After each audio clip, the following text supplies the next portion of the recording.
Que você acompanha aqui o nosso canal. Hoje nós estamos dando seguimento ao vídeo que nós já gravamos, uma primeira parte, em que analisamos uma das propostas mais polêmicas do pacote anticrime do ministro Sérgio Moro, que é aquela que torna a prisão após o julgamento em segunda instância como a regra em nosso processo penal.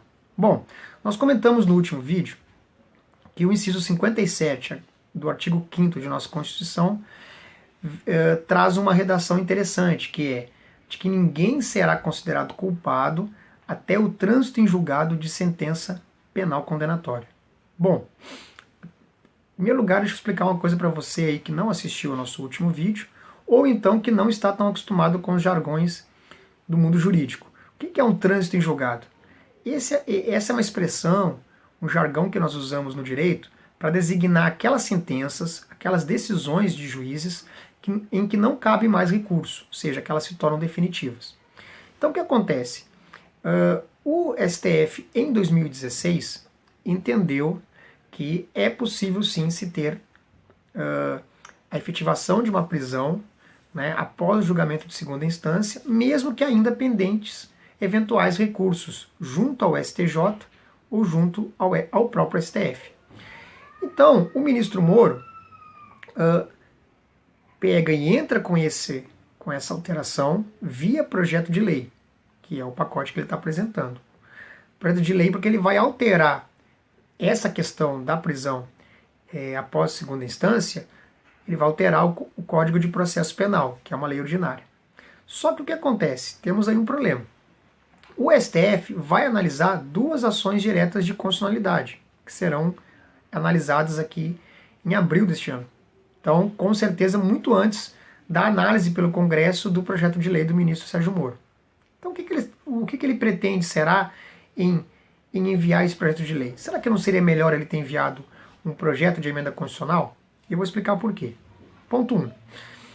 Ele corre o risco, claro, de que o STF altere, nesse julgamento das ADCs, o entendimento do habeas corpus 126.292, de 2016, que é o entendimento que vigora no STF de que é possível a prisão após o julgamento em segunda instância, a execução provisória da pena.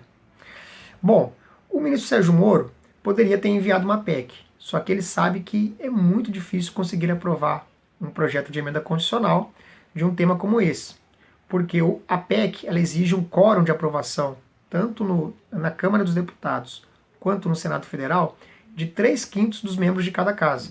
Ou seja, então você tem que ter pelo menos 3/5 dos deputados aprovando aquela alteração da Constituição, depois tem que ter uma segunda votação na Câmara aprovando novamente por 3/5 e depois 2 votações no Senado.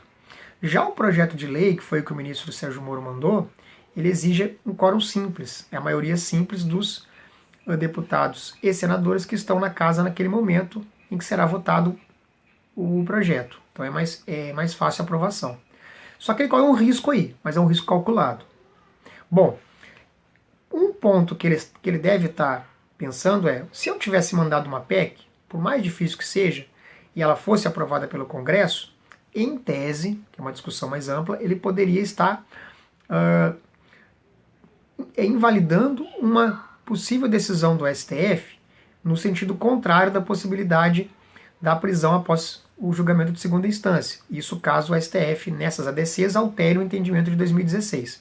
Só que aí tem o seguinte, qual é o risco calculado do ministro Moro? Pelo seguinte, ponto 1, ele deve estar contando que talvez algum ministro possa pedir vista do processo. O que é a vista? É quando o julgamento começa e um dos ministros do STF pede que o processo seja suspenso, o julgamento, para que ele possa analisar com mais tempo e aí proferir o voto dele.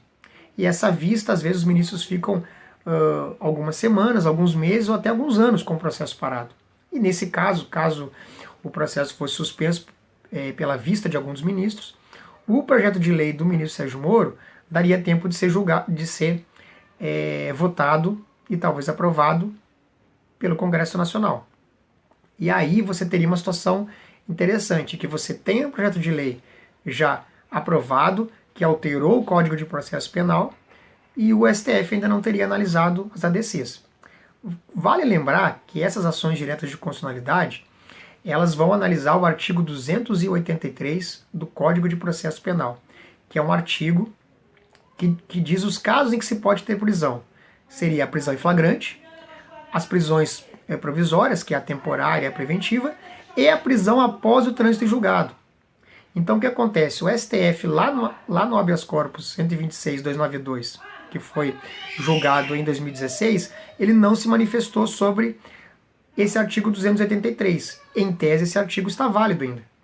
Então, o que o ministro Moro faz com o pacote dele é revogar esse artigo e acrescentar um novo texto no Código de Processo Penal para que a prisão em segunda instância seja a regra. Se o STF não altera o seu entendimento nessas ADCs, mantém o que ele julgou em 2016 e entende que é inconstitucional o artigo 283. Beleza, o projeto de lei dele vai seguir normalmente e vai colocar o que ele vai alterar só é que a regra agora vai ser a prisão após segunda instância. Se o STF também não julga nada agora, se há um pedido de vista também, dará tempo do projeto de lei ser aprovado. O risco que ele corre é do STF alterar o entendimento que ele teve em 2016, nesse julgamento agora em abril. Aí sim, o projeto do ministro Moro ficaria prejudicado. Mas de qualquer maneira, só o fato dele apresentar isso no pacote é uma sinalização para os ministros do STF de qual que é o entendimento do governo federal, né, do executivo, em relação à matéria. E isso é importante também, porque os ministros eles fazem uma análise jurídica, né, da ação, no caso dessas ADCs, mas também analisam outros aspectos aí em conjunto. Bom, então o ministro Moro foi inteligente, ele mandou o projeto que é mais fácil de ser aprovado pelo Congresso e está fazendo uma aposta aí de que talvez o STF ou não julgue agora em abril essas ADCs, ou que ele vá manter o entendimento já esposado em 2016. Bom, espero que vocês tenham gostado, aguardo vocês para os próximos vídeos. Se inscrevam aqui no canal, para aqueles que não fizeram ainda, e assinem o sininho para receber notificação de novos vídeos. Um grande abraço e até o próximo vídeo.